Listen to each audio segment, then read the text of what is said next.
eza ndenge moko biso mpe na bandaku. Maman soki oza na connaissance transmettre yango na bana na yo. Les sali il faut banano na ndako na yo okoki kozala motema makasi te. Soko moni mwana na ozo kende na ndenga mabe okoki pe koloba te nga na boti kaka nzoto na bota motema te.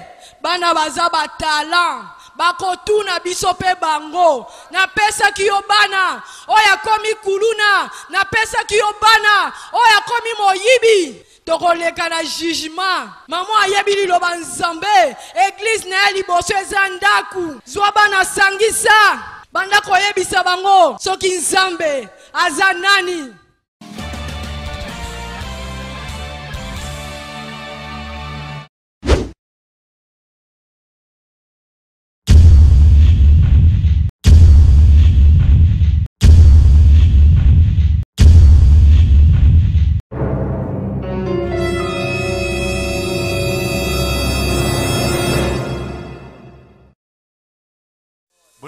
Ba mote na biso ote ya biso na mukolo na lelo.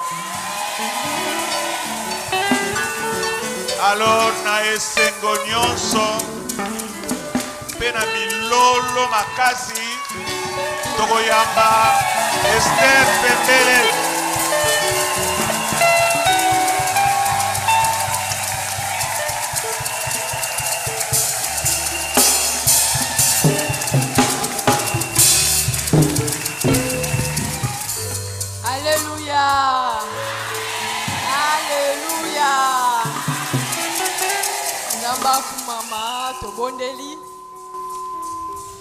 Éternel notre Dieu, topamboli monene na yo poza malamu, yondo zali maître ya ton na ba circonstance nyonso, yondo rendre possible pokwa ya lelo, pe tondimi lolengo zali alpha pe omega, obandi na biso convention oyo ko acheminer pe ko silisa na biso. Éternel notre Dieu, tu es recommandé moment où tu lia liloba na yo. Olobi na liloba na yo que l'homme ne vivra pas de pain seulement, mais de toute parole qui sort de la bouche de l'Éternel. Tika ete tango ezala tango moko oyo yoko lobela biso. Oyo yoko édifier biso, oyo yoko corriger biso, oyo yoko réconforter biso. Ezala moment oyo toko bimandenge toko takite. Papa kumama na yo, peut te rendre captif à l'obéissance de ta parole. Molimo nyonso ya mabe na kombo na Yesu Kristo, yonde kamba biso, yondo tombwana na yo, po yo zali le ressuscité du 3e jour. Tondimi ke yoko ressuscité biso par ta parole. Toza kondima yoza nesika oyo poliloba na yo elobi mibale misato basangani na kombo na nga ngai nazali yango wana to célébrer kombo na yo to beti maboko nom de Jésus to bonde liboyo.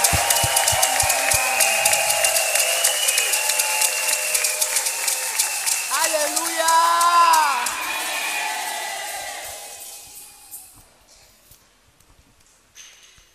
Napamboli nzambe mokoki sabilaka nzambe aza na biso na pokwa ya lelo nzambe o azobanda na biso wa kokoba na biso na yepe ko remercier papa na lolenge asalaki shwa na bomoto na ngai eza eloko moko ya motuya talaka ya lesaka bana na ye aya kopesa o cher okoki mpe kolesa bana na ye biloko ya mabe mais eza marque ya confiance yango nayebisi ye merci naye kopambola mpe mama mpona coaching na ye mpona baconseil na ye mpona baétude biblique oyo apesaka biso oyo ezotonga biso oyo ezosalaka totelema mpe liboso na bino naye kopesa mpe bino merci na ndenge bondimi kozala na esika oyo. Alléluia. Tovandi pesa moninga bon appétit. Nayebi ke okolia malamu. Alléluia. La joie de l'Éternel c'est notre force. tango toza elongo il faut tozala bato na esengo. Biblia ezoyebisa biso réjouissez-vous dans le Seigneur. Toye pa ya moto ya mokili te, mais toye pa ya nzambe oyo atondisi biso na esengo. Yango nali koloba na yo sepela oza na ndako ya tata na yo, sepela oza na ndako ya tata na yo. Alléluia.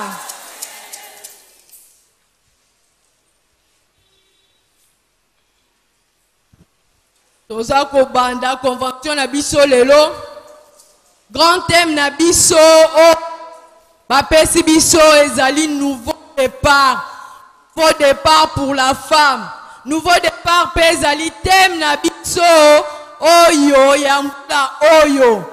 Eba ke tango nzambe a inspiraka basali na yeba te ezalaka pamba te ezalaka na motuya ezali pensée oyo nzambe apesi pona biso ba ye oyo toza na kati ya etonga oyo. Donc nouveau départ ndezali grand thème na biso.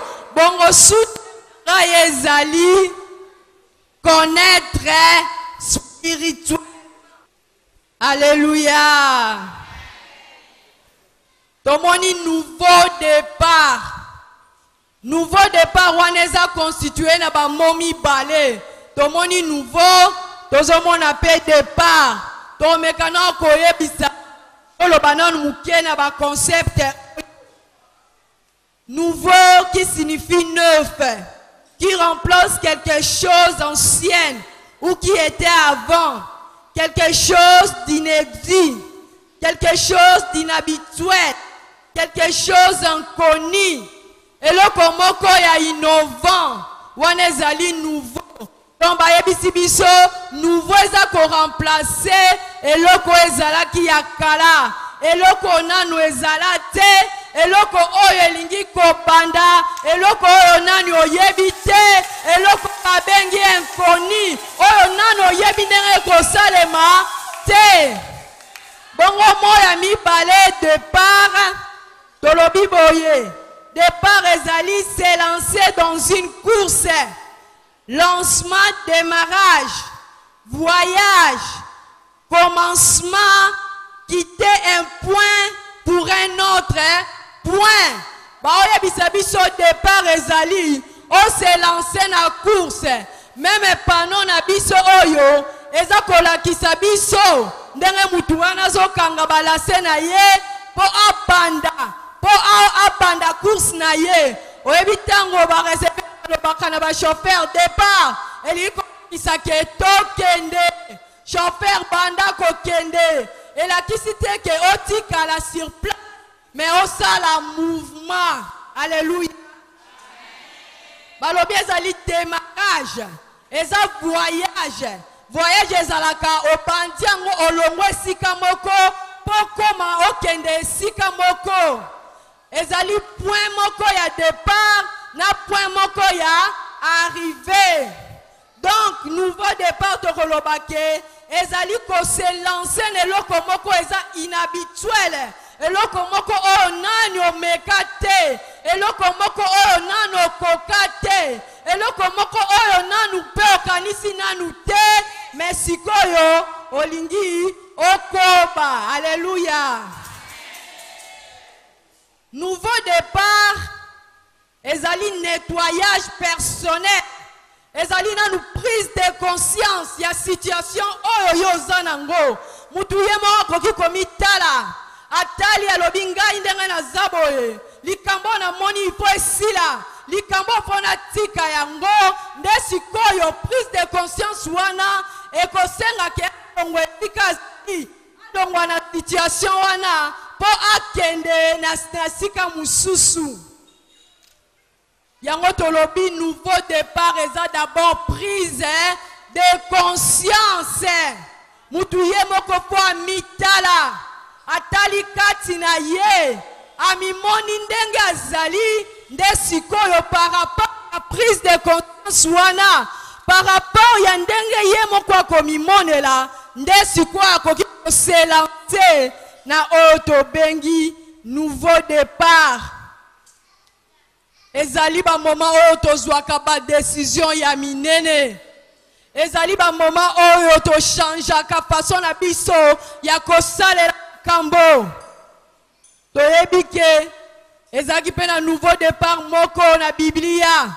Soki totangi na Luc na chapitre 15 na verset na biso 17 tozomona lisolo ya fils prodigue oyo azwaki mbongo ya papa na ye akei kobebisa yango na bandumba anyokwami na nzala me mokolo moko amizongisaki kati na ye. Na verset 17 Bible ezoyebi étant rentré en lui-même, il s'est dit, combien de mercenaires chez mon père ont du pain en abondance et moi ici je meurs de faim.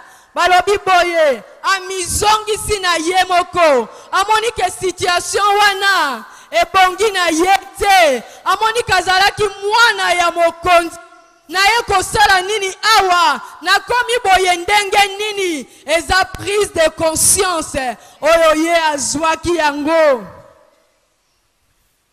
Nouveau départ et s'effectuera na ba différence mutu na mutu aza na nouveau départ na ye okoki kokopie pe nouveau départ ya mutu te po vi oya memaka eza oyo memaka te. Par rapport ya yo moko nde kosala nouveau départ eza lolenge papa yebisaka biso ovandi lobi nateka makayabu mususu ayokaki yo kaka nayoki alobi oteka makayabu yo potuni nzambe te obande te obandika koteka makayabu tangu mususu ye ayebi ba client oyo banda kozwa par rapport à l'environnement na ye, mais yo nouveau départ na yo tant mususu eza mususu. Alléluia. Donc nouveau départ et ça la makana moto na moto.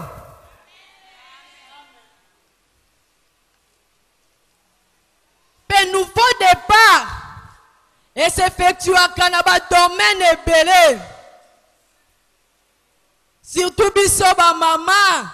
Ba domaine ya caractère yo moko moni penza kenga ina zakananga makambu mabe yo moko moni penza la impoli vis-à-vis ya papa na ndaku o penza ke modèle yo zo tambolo zalaka na yo soumise te yo moko lobinga na kosala nanga nouveau départ nanga so nanga ya kozala na caractère nanga nouveau départ muswe kosala na domaine ya mbongo. Omoni modèle na yozo gérer mbongo, gestion na ya mbongo, eza malamu te. Olobi bonga na moni na banda ko gérer boye. Ndenge nini na kabela kape nzambe, turo yofona kabela kanzambe boye, eza pe nouveau départ. Nouveau départ mususu eza na formation. Ba pele toki paralisusu te. Bandaka ko silisa na okaka mwa classe. Tam ki desis okomaka makaba classe wane taling lisusu te me baninga baza ko se former na moment oyo tozali tala kaka mokili yango ndenge ezokende bamama ebele balinga formation te balingi koyeba te na temps ya modernisation oyo ata telefoni na ye aza na intellectuel me soki mwana aza te kambo na kokaka te. Nani yoka mutakotalela nga eloko oyo nde da domaine komi ebele ya formation même l'internet qui koza la former ça l'appelle nouveau départ na formation. Alléluia.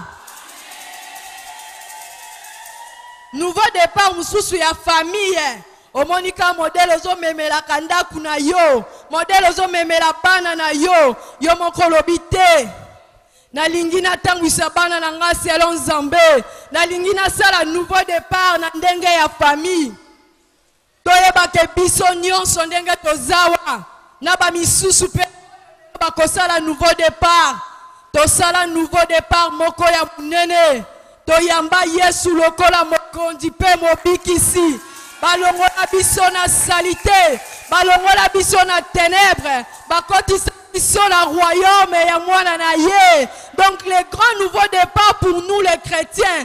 Ezali na nous nouvelle naissance na biso. Yango bibi ezo ebisa biso na 2 Corinthiens 5:17. Si quelqu'un est tombé, il est une nouvelle créature. Les choses anciennes sont passées. Voici toutes choses sont devenues nouvelles. Donc azalaki na bimoko ancienne. Sikoyo makamonyo se komi nouvelle. Ndenge pende ko mususu azali kobanga na yote. Lelo poko sala nouveau départ oyo okotika makamonyo se ya mabe poko na kati ya royaume ya papa.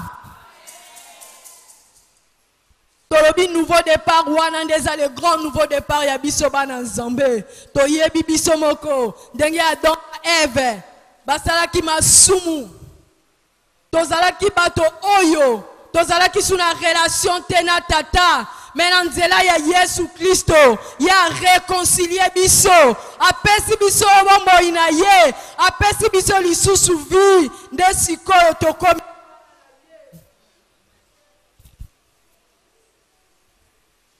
Toyebake, le nouveau départ, c'est la pensée de Dieu. Azana posato longwa, na esika oyo ya mabe, ya salite, ya masumu, toya na une nouvelle vie, poya lingara toujours, makambo ya bien, yango bibi ezo ebisa biso, azala toujours na ba projet ya paix, et non de malheur pour na biso. Donc pour na biso, nouveau départ est à la pensée Père. Alingi biso to exceller. Alingi to changer vie na biso. Alingi to tika salité. Alingi to abandonner ba mauvaise action na biso. Alingi to impacter spirituellement. Wana ndeza pensée ya tata ya nouveau départ. Soki to tangi na Genèse. Dans chapitre 1, dans verset 14, Bible boye.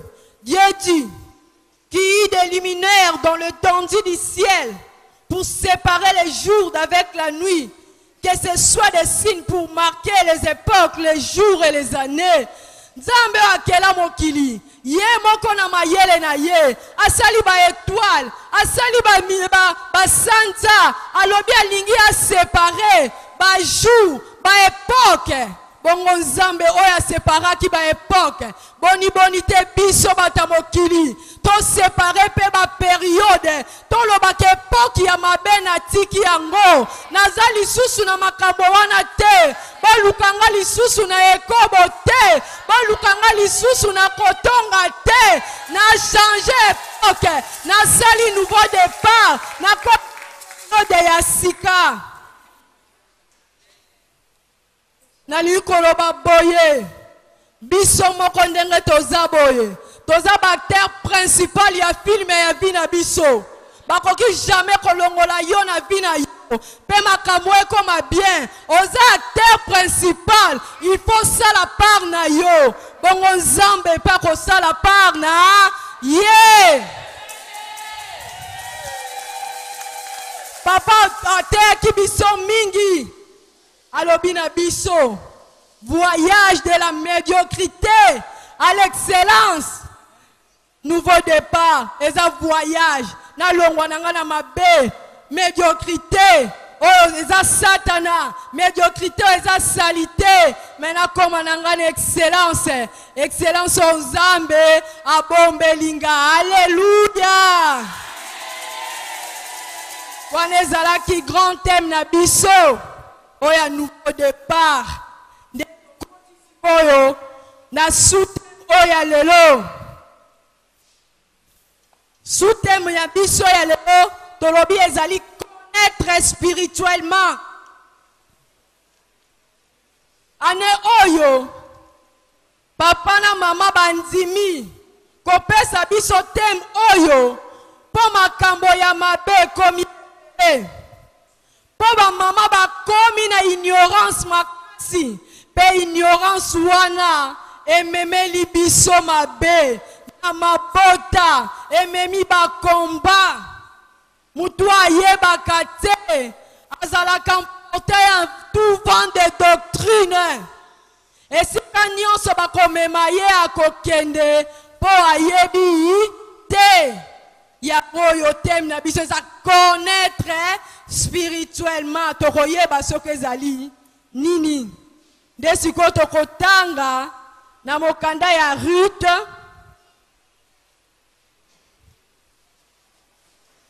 na chapitre 1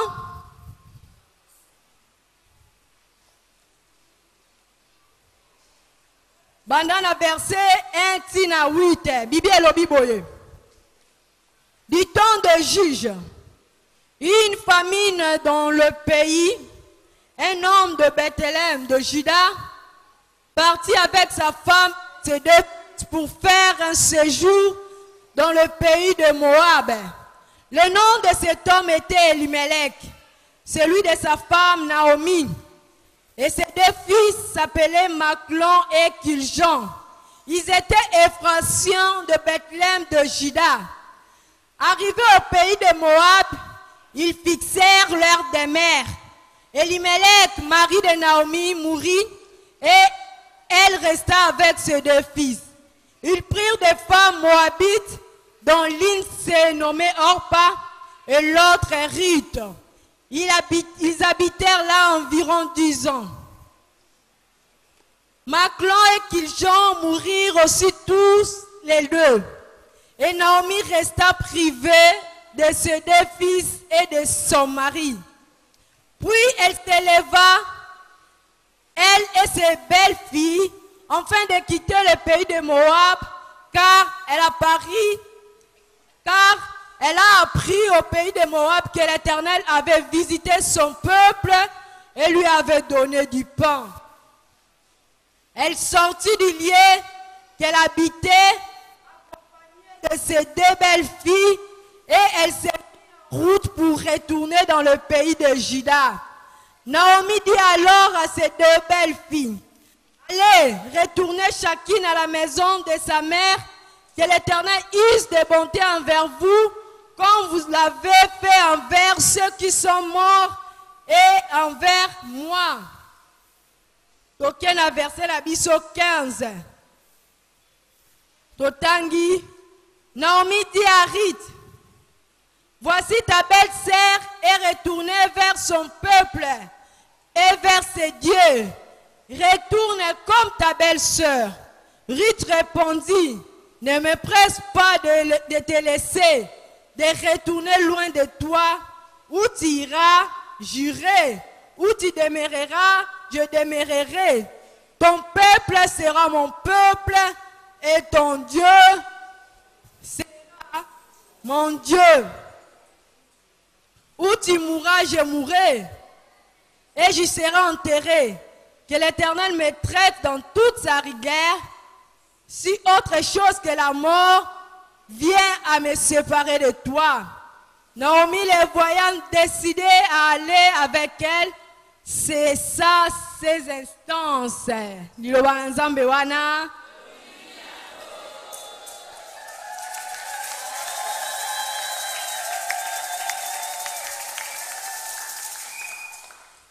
Tolobi sous thème nabi c'est à connaître spirituellement.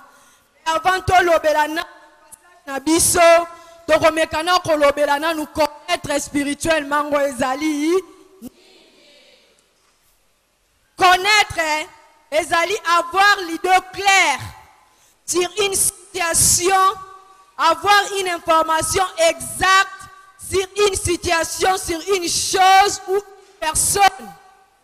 Baby sibiso koyeba ezali kozala na moko précis, ezali koyeba situation moko exacte, koyeba ngoma ki batuni yo yebi mame koloba na yebi ye muso koloba ko mboka te me mutu mususu akoloba penza ke na yebi ye avanda ka dress boye. Comment na famille ezali boye de connaître donc ça n'a pas information exacte na koyeba tozana boye o ezali vérité ultime. Ezali ma réponse na ba grande question na biso oto se posaka. Ezali ba réponse na ba question tozalaka nango. Soki batuni o répond bien ba bien oza na connaissance boyebi ezali une sorte ya pole.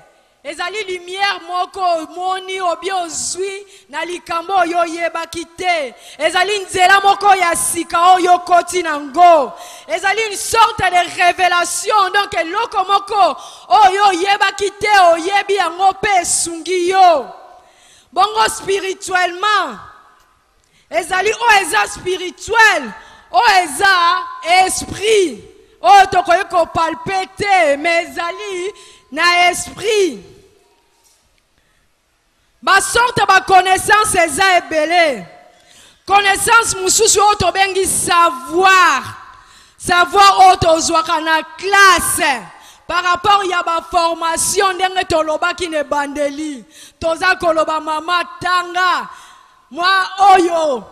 Moi ya ba mama ba loba kaka parité. Est-ce que toza pe na ba compétence lelo penza soki batie biso penza na mibala ngo nombre na bango ekokani na nombre na biso? Est-ce que ba mama balingi penza ba koma penda mosika na makambu ya kotanga? Connaissance tozwaka ngo pe na kotanga na ba kelasi na ba formation mais tozoloba kaka boye. Ndenge Bible ezoyebisa biso na 2 Corinthiens 8:1. Connaissance epepesa orgueil, mais bolingo nde epesaka kimia. Atoza na connaissance, ata otangi ba classe ebele, ndenge toza bana na Nzambe, posa ya Nzambe ezali, tozala kaka uni par son amour. Neti na bisika ya boye moto aza na connaissance akoki kobomba ngo pe pona yete a partager azala moto akomi kitisa ata soki muninga sali ba faute po ba mama biso tozala pe moko ko seka batu muninga sali ka faute moko ya français yo wana mukola makambo lobaki Nzamba lingi bongo te azana posa takutu toza na connaissance ango. Toza la bato yo ya komi kitisa bato ya bolingo.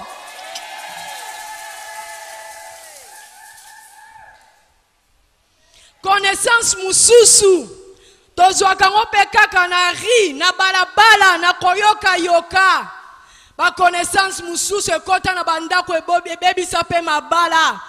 Mususu azopesa yo conseil yo zwi yango komisi yango ya yo ekomi connaissance na yo mobali azali mbeto ya hôpital okokende kotika ye connaissance wana Nzamba azolinga yango te ba connaissance ya mabe oboti mapasa oningika ba mama moba kosala ba cérémonie mais tango yo yaka na sika oyo to bateka biso kaka par rapport ya liloba na Nzambe o ezala kaka bonga mutu na ko changer yango okotisi kufa na ndaku likola ba connaissance ya balabala connaissance ya oya koyoka yoka oya mabe eza obstacle na relation na yo na Nzambe.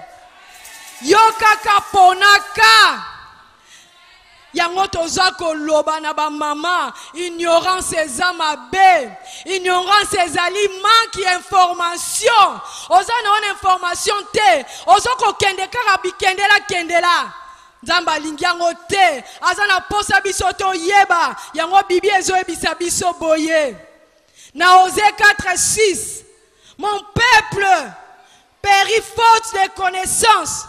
Puisque tu as rejeté la connaissance, je te rejetterai et tu seras dépouillé de mon sacerdoce. Puisque tu as oublié la loi de ton Dieu, j'oublierai aussi tes enfants. Ngana banga verset oyo. Tangu na yo kaka Nzamba kobosa na pe bana na nga soki na zamutu na ignorance. Maman, nzambe ye moko pense na ye ezali tozala ba ignorant te. Awa na verset oyo ba sacrificateur bazalaki na musala na bango bandale kosala. Musala na bango ezalaki ko transmettre loi. Tango babande ko transmettre loi, sikoyo sacerdoce na bango musala wana babande ko sala lingai ko kufa te. Donc balingai ko pesa ngo na bana na bango. Mais bango babosana ki mosala na bango. Soki wa babos nenge babosana mosala na bango. Et la kisi ke comme bazo transmettre loi te. Bana na bango pe bakoyeba nzambe te. Siko soyi bayebi nzambe te. Nzambe pa kozala nzambe na bango te. Eza ndenge moko biso pe na bandaku. Mama soki oza na connaissance transmettre ngo na bana na yo. Les sali, il faut banano nandako na yo. Okoki kozala motema makasi te. Soko moni mwana na ozo kende na ndenga mabe. Okoki pe koloba te. Nga na boti kaka nzoto. Na bota motema te. Bana baza ba talent. Bakotuna biso pe bango. Na pesa ki yo bana. Oya komi kuluna. Na pesa ki yo bana. Oya komi moyibi. Tokoleka na jugement. Maman ayebi liloba nzambe, église na liboso eza ndaku. Zwa bana sangisa. Banda koyebisa bango soki nzambe aza nani. Nzambe soko tali na Biblia na Deutéronome 6:6. Okomona ndenge nini nzambe aza koyebisa Moïse ba commandement oyo elongwa na bino te bo enkilkango na bana na bino bo lobela kango tango nyonso bo komango na ba poto ya bandaku na bino bo chango na ba front na mbunzu na bino. Talent pensée en Zambé. Donc, soki oyebi liloba, benga mwana na yo yebisa ye. Jésus est la vie. Jésus est mort pour toi. Jésus a besoin de toi. Quand t'as la âge te. Quand t'as la âge te. Baba misusu so bazana bana mike. Ba loba anena mwa mukie. Tozela poussana era ko comprendre te. Lilobeza semence. Ekota kakaka pe na bomwana. Liloba nzambe ekuta zo yebisa biso lakisa mwana na yo. Liloba nzambe tango aza moke. Soko akoli akobosa na ngote. Ngana sangisa kabana. Église na nga liboso. Bayebi ba verset. Basambelaka, bayebi koyamba Yesu eza nini po mukolo moko le Saint-Esprit m'a interpellé. Alors bikomi tungisa mananu pona bana misusu pona batu mususu te. Prends d'abord soin de tes enfants. Musala na ona pesi oyango yo. De mukolo wana na yeba kike bana baza ba talent. Un jour to roleka na jugement pona bango. Siko connaissance spirituelle. Connaissance spirituelle to lobi eza esprit. Spirituel esprit, connaissance wana, ezami balé, yali poso, connaissance spirituelle occulte, yami balé, connaissance spirituelle de Dieu, connaissance spirituelle occulte, ozala ba connaissance ya Satana, lelo tozomona ba loge, batu bazolinga bazwa misala, ifo nanu akende nanu, kosinye nanu, ba pacte, bazo senga ye batu, bazo yebisa ye, oyo soko sali boye nde okozwa, ya kanisi yango nde azwi connaissance ya malamu, nzoka nde wana destruction, mama zala vigilante, mokilo e baby, ba connaissance occulte mususu ekota na ba télévision, ekoti na ba dessin animé, omona dessin animé, ngana tala ka omona kaka longola, longola dessin animé nyonso, magie kaka, magie, batu ko pumbwa kana ko pumbwa, bazolinga me ba transmettre mabe na bana na biso, soki ozali no vigilante te, okomona bana mususu bakokomela okama be kaka na biloko bango bazotala. Mama faut veiller, bana no batala kanini, bana no bayoka kanini, connaissance nini bazako zwa. Toyebi ke biso batu tozalaka formé na environnement na biso bisika tovandi to makambo toyokaka eza koforger caractère na biso eza kosala ke tokóma kaka lolenge wana soki babota oliaka mfumbwa mukolo omona baluba baolia na bango ndakala okoloba bandakala onalinga yango te mpo na nini mpo mesana nango te mama zala vigilante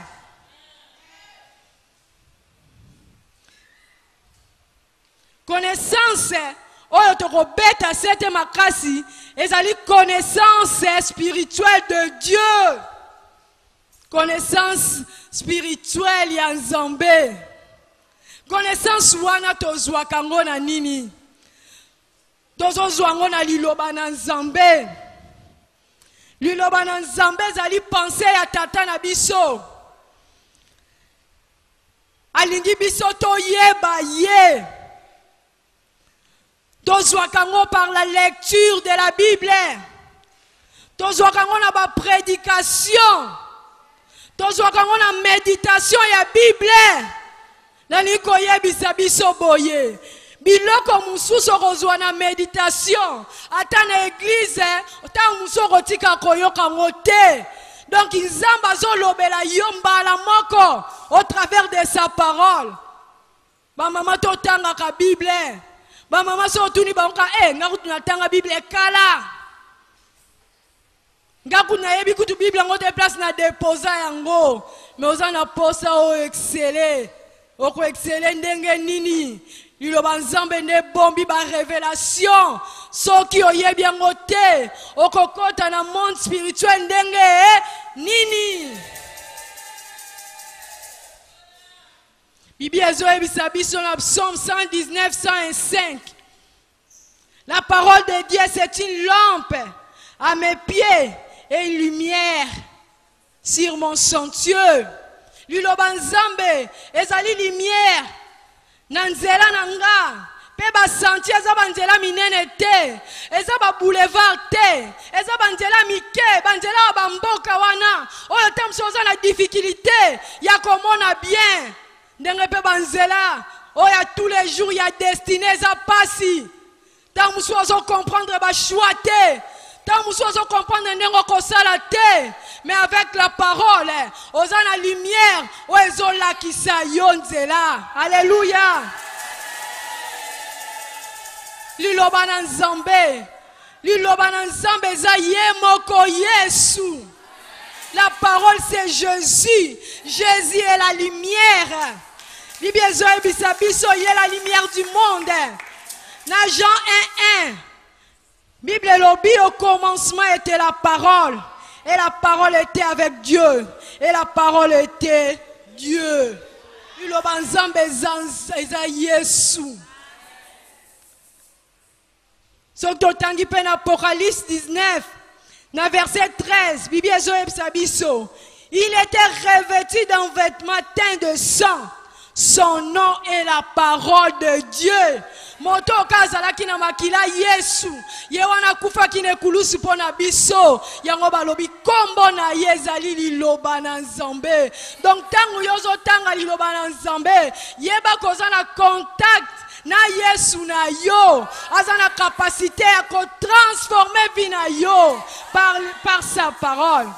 Totalara awa. Je crois l'année passée. Frère Don, papa, évangéliste Don, a te biso sur la Bible, ala kisi biso ke na Bible, na livre nyonso, ezana Yesu na kati.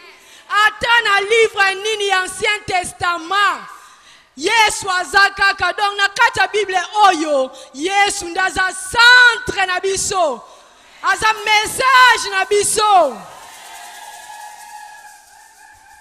Jésus est le pain de vie. Ce qui totangi na Jean 6, 48 tina 50 Bibi ezo ebisa biso boye. Je suis le pain de vie. Vos pères ont mangé la manne dans le désert. Ils sont tous morts. C'est ici le pain vivant qui est descendu du ciel. enfin que celui qui en mange ne meurt point. Yesu est mort au banazali lipa na bomoi. Soy totangi pe na Matthieu 4:4. Aebisi biso, l'homme ne vivra pas de pain seulement, mais de toute parole qui sort de la bouche de l'Éternel. Yesu alingaye koloba kaka lipa ya boulangerie pona nzoto liloba nzambe pona molimo na yo. Aza le pain de vie. Tous les jours mutu nyonso lipa kutotondisaka nango te, me tolingaka kolia lipa tous les jours. Ndenge pe Yesu fo toliaka ye alobi liloba oyo ezala mosika na yo te, médite yango jour et nuit. Po yango ndeke osunga yo olonga. Tant bazoloba na biso tous les jours ayebi ke mikolo na mikolo eza na ba défi na yango. Le diable n'est pas au sala ba complot na ye. Donc par rapport à cette parole otangi lelo apesi ope ligne de conduite ya mukolo wana. Donc lipa ye wana nde Yesu Kristo. Alobi vos pères ont mangé la manne. Oyebi ke manne bana Israël nzamba pekisaki bango basala ba réserve. Alinga kaka soki mokolo wana esili ayebi ke mususu ekoya. Nzambe ya mikolo nyonso Yesu Kristo ba pensé ya sika. Apesaka ba pensé oyo kutokana kikozwa te par sa parole. Jésus est de l'eau vive. Aza la source intarissable. Attention la problème ndenge nini. Yeba koko ikozwa solution. Attention ko lobi na yo. Bongo la lilo banzamba ngona rotanga place nini. Ye moko azokamba yo. Ayebi ke tangu yo zotanga Bible. Okozwa solution. Yo tanga kakaka. Tanga kakaka. Kolemba te. Alléluia. La source intarissable. Yangwana yebisaki.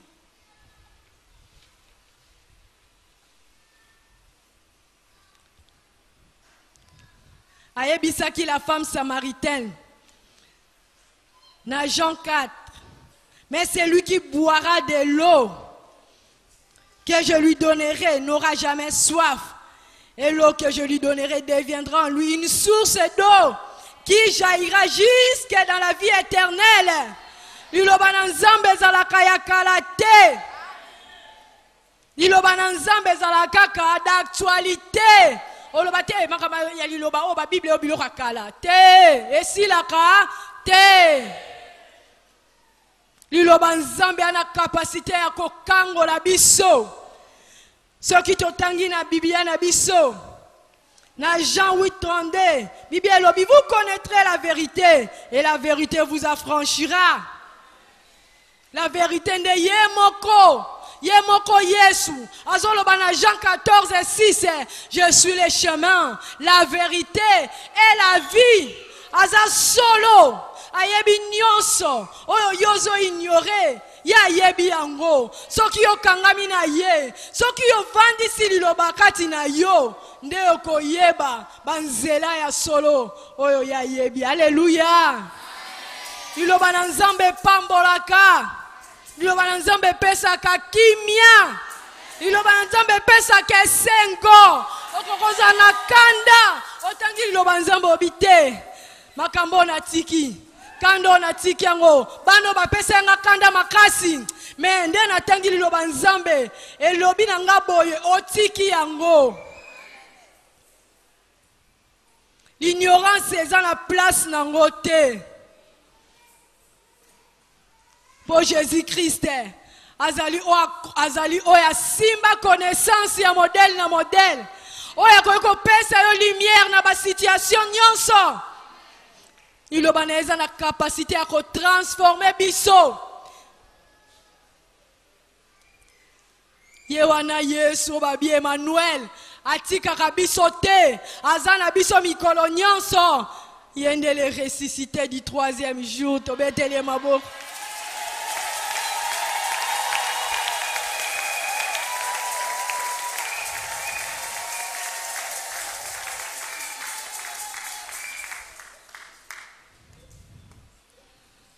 touta kotanga rite na biso. Lisolo ya rite wana o touti otanga eza lisolo moko soki otangi yango ezalaki lisolo moko ya bien. Rite azalaki Moabite. Ba Moabite bazalaki bana oyo babotamaki na nzela ya Lot. Bazalaki bana moko babotamaki na inceste. Bana ya Lot batikalaka bango moko. Bamoni moyen te babi bon to tikala boye. To botisa papa to zala na tata na biso po to bota bana to bimisa peuple wana moko na bango kombo na ezalaki Moab. Donc Rite azalaki ici na peuple wana peuple moko maudit. Même soko tangi na Deutéronome 23 na verset na biso 3 Bibi ezo ebisa biso boye. L'Ammonite, les Moabites n'entreront point dans l'assemblée de Dieu, même à la 10e génération et à perpétuité. Bibi ezo ebisa biso nzamba kanaki alobi ba Moabite bakoki ko poussa na tana présence ya nzambe te. Tina 10e génération babakisi kutu libela na libela. Donc azalaki mwana mwasi oyo kati na ye esika abima azalaka déjà maudite. Bongo ndenge nini Rite o azalaki maudite akomaki ancêtre ya Yesu Kristo. Soki totangi na Matthieu 1:5 Rite se retrouvaki na généalogie ya Yesu Kristo ndenge nini. Et bongo malédiction wana. Bongo mutu balobaki en perpétuité. Bongo nzamba mona ki ete. Po lelo totanga kaye. Rite wana azwaki une connaissance spirituelle. Rite ayaki kobala abali israélite. Assurément abande koyoka bango. Azo yoka bango ndenge bazo beta masolo ya mboka na bango. Azo yoka bango nde bazo beta masolo ya alliance na bango. Azo yoka bango nde bazo beta lisolo ndenge nini nzambe akangola kibana Israël na Egypte. Rite bande ko kanisa kati na ye. Eloko nini Naomi akoka ko pesa Rite. Azalaki déjà une femme âgée. Azaki ne loko ko pesa yete. Mais Rite azo loba nzambe na yo kozala nzambe na nga. Azwaki connaissance oyo bato mosusu bazwaki yango te. Orpa amoni moyen te abi nazonga na nga. Mais ye koma comprenaki alobi connaissance oyo naza nango ya nzambe ya sika le véritable. Il faut na koba nango. Il faut na tinga mamwasi oyo pona yebike na nzela ya nzambe na bango. Ngai na kolongwa na malédiction. Na kokoma une femme o bakoki kolobela ngai. Malédiction ya Rite changeaki. Rite leo tokomi koyoka ye, tokomi pe kotanga ye. Akangamaki na un Dieu véritable, un Dieu spirituel, un Dieu où a changé la malédiction en bénédiction.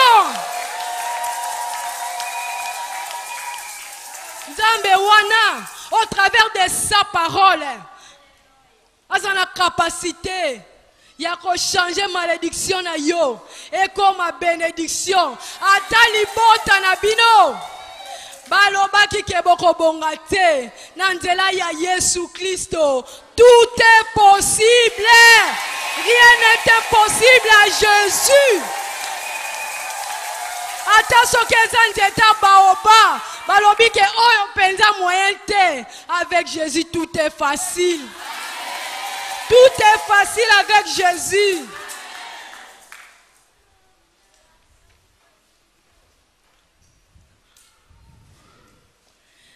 Lelo tozana Yesu.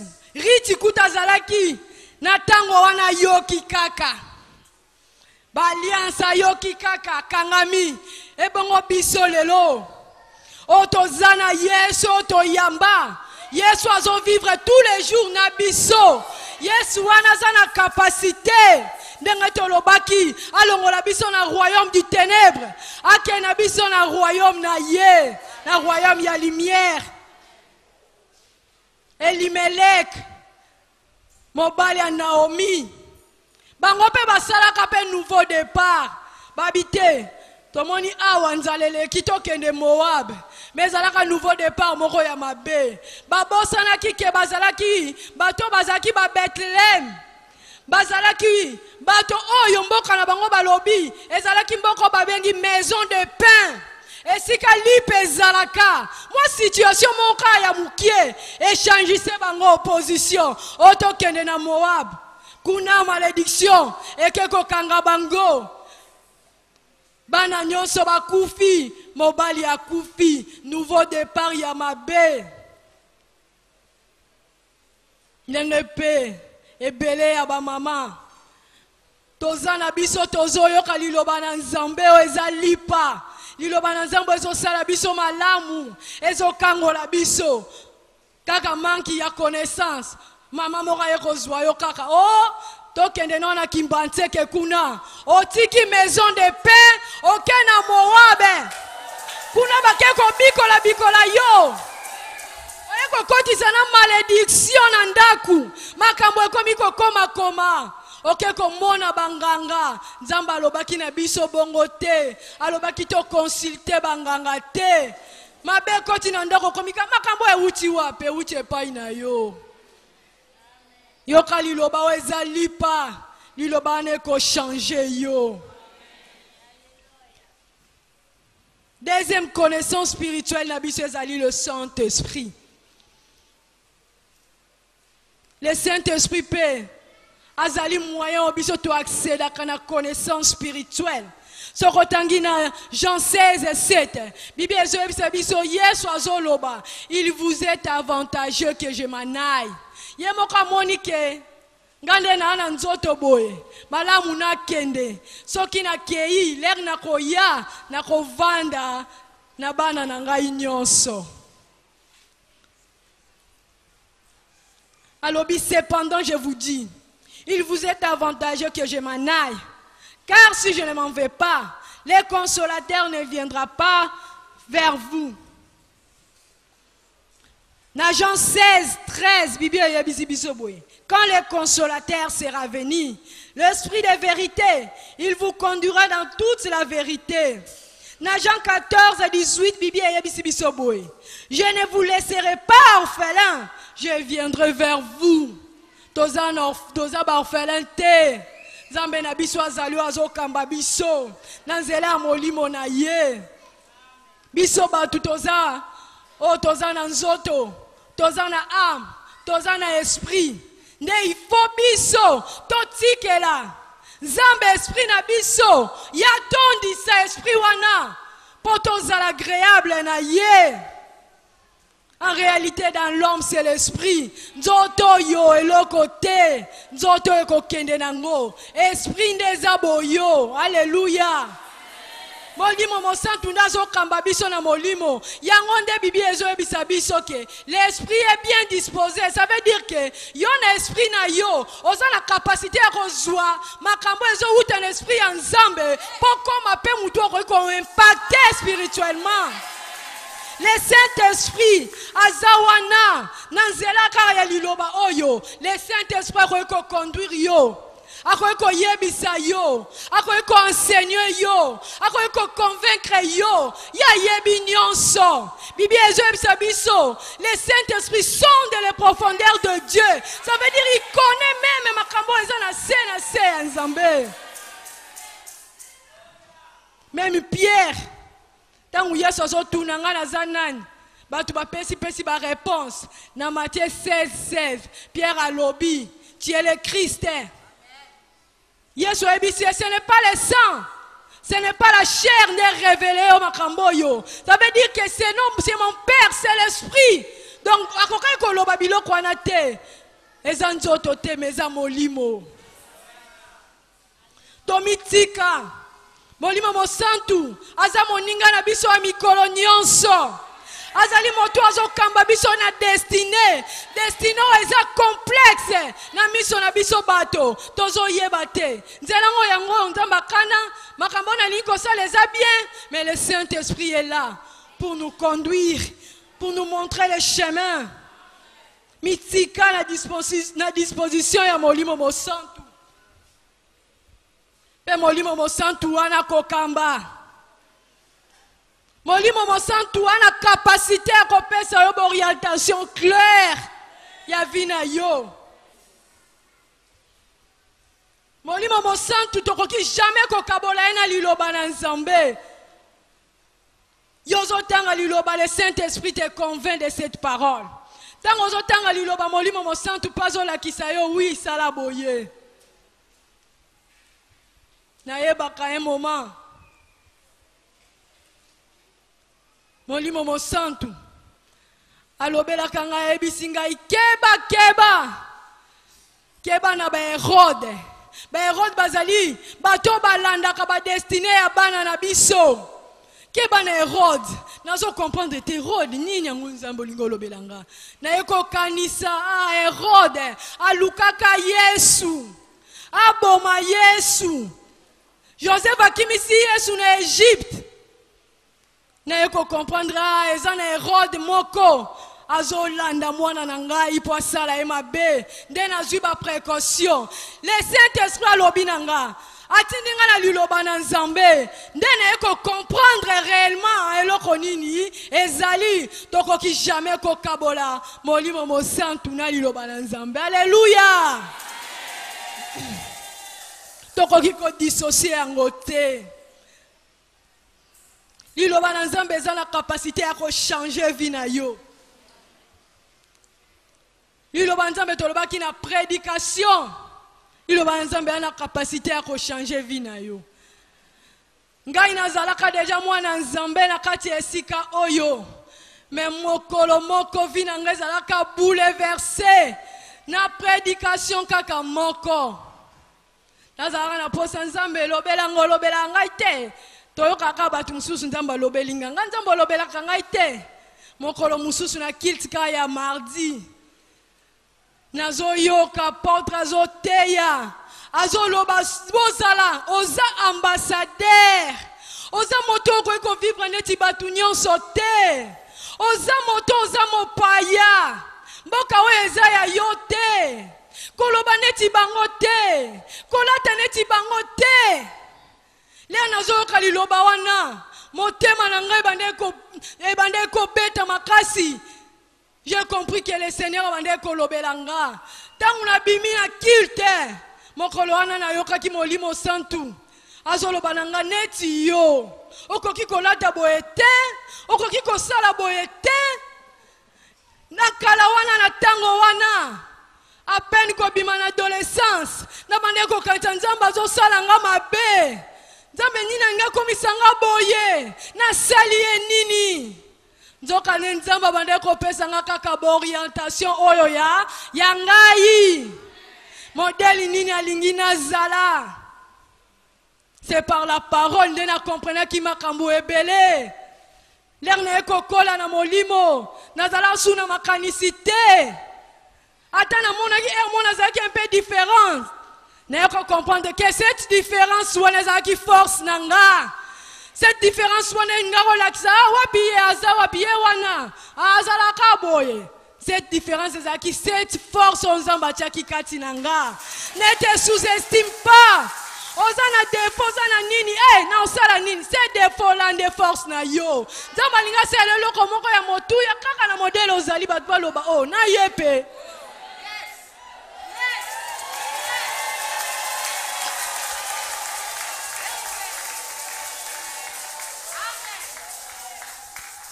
yango tolingi koloba boye na bamoma na biso ya temps ya suka toza kaka na molimo mosantu na liloba na nzambe mpo tomibatela yebisa moninga na yo tozalaka na biso bapaya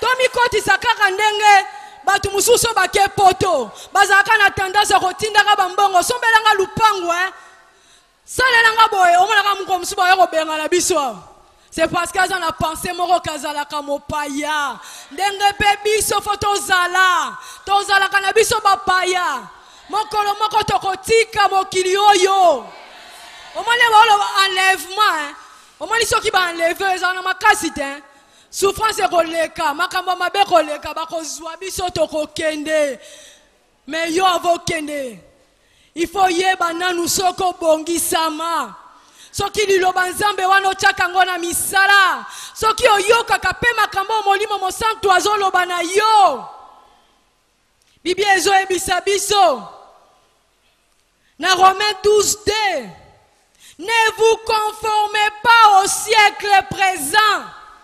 Na version Moussouba Lobi, ne vous modelez pas, ne prenez pas comme modèle bato ya siècle wana. Kozala neti bangote, zala renouveler intelligence na yo, connaissance spirituelle koba. Liloba nzambe kola, kamba mana molimo mosanto. Kozala neti bangote, siècle nini oyo biso tokolanda. Siècle oyo ya homosexualité balakisi biso makambo ya mabe siècle nini oyo biso toyi kolanda makambo na bango tozotala ngai emwe epesa nga mawa mbongo na yo moko okesomba bapantalon moko ekatana osali nini na mbongo na yo moko oza mpe moto ya liboma te bazokomisa liboma oyebi te ne soyez pas comme eux.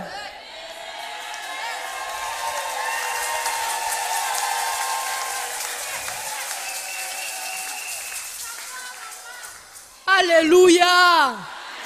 Lelo nzamba yekolobela biso na nzela liloba oyo. Alingi to changer façon na biso ya kotalela makambo. Tozwa connaissance spirituelle pour kala mingi te azoya. Alingi azwa biso to kende na royaume na biso. To betel na nu yeso mabongo makasi.